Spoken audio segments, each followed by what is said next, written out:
ಭಾರತದ ಒಂದು ಒಳ್ಳೆಯ ಪ್ರಜೆ ಆಗಬೇಕು. ಯಾವ ಈ ಶಿಕ್ಷಣ ಅಷ್ಟೇ ಮುಖ್ಯ ಅಲ್ಲ, ಶಿಕ್ಷಣ ಜೊತೆಗೆ ಉತ್ತಮವಾದ ಮೌಲ್ಯಾಧಾರಿತವಾದ ಮತ್ತು ಒಂದು ಒಳ್ಳೆಯ ಶಿಕ್ಷಣವನ್ನ ಪಡೆಯಬೇಕು. ಯಾವುದೇ ದುಶ್ಚಟಗಳಿಗೆ ಒಳಗಾಗದೆ ನಿಮ್ಮ ಊರಿಗೆ, ನಮ್ಮ ದೇಶಕ್ಕೆ, ನಿಮ್ಮ ಮನೆಗೆ, ನಿಮ್ಮ ಅಪ್ಪ ಅಮ್ಮನಿಗೆ ತರುವಂತಹ ಕೆಲಸಗಳು ನಿಮ್ಮಿಂದ ಆಗಬೇಕು. ಯಾವುದೇ ಒಂದು ಇಂಗ್ಲಿಷ್ ಮೀಡಿಯಂ ಸ್ಕೂಲ್ ಮಕ್ಕಳಿಗೆ ಆಗಲಿ ನಿಮ್ಗೆ ಯಾವುದೇ ಡಿಫರೆನ್ಸ್ ಇರಬಾರ್ದು. ನೀವು ಅವರಿಗೆ ನೋಡಿ ನಮ್ಗೆ ಅದು ಸಿಗ್ಲಿಲ್ಲ ಅಂತ ಅನ್ಸ್ಬಾರ್ದು ಅಂತ ಹೇಳಿ ಒಂದು ಚಿಕ್ಕ ಪ್ರಯತ್ನ ಇದು ಮಾಡಿದ್ವಿ. ನೀವು ಮುಂದಿನ ದಿನಗಳಲ್ಲಿ ಇವರು ಎಲ್ಲ ಹೇಳ್ತಾರೆ ಯಾವ್ದು ಅಪೇಕ್ಷೆ ಇದೆ ಅಂತ. ಅಪೇಕ್ಷೆ ಇದೆ, ನೀವು ನಾಳೆ ಒಳ್ಳೆಯ ಒಂದು ಜವಾಬ್ದಾರಿ ಸ್ಥಾನಕ್ಕೆ ಹೋಗಬೇಕನ್ನೋ ಅಪೇಕ್ಷೆ ಇದೆ, ನೀವು ಒಳ್ಳೆಯ ನಾಗರಿಕರಾಗಬೇಕನ್ನೋ ಅಪೇಕ್ಷೆ ಇದೆ, ನೀವು ಒಳ್ಳೆಯ ಒಂದು ಸಮಾಜದಲ್ಲಿ ಗೌರವಾನ್ವಿತ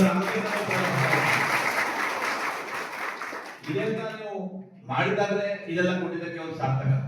ಇವತ್ತ ನಿಮ್ಮ ಪರವಾಗಿ ನಿಮ್ಮ ಒಂದು ಹುಡುಗಿ ಹೇಳಿದ್ರು ಕಂಪ್ಯೂಟರ್ ಕೊಡ್ತೀವಿ ಅಂತ. ಆದಷ್ಟು ಬೇಗ ನಮ್ಮ ಕಂಪ್ಯೂಟರ್ ಕಳ್ಸ್ಕೊಡ್ತೀವಿ.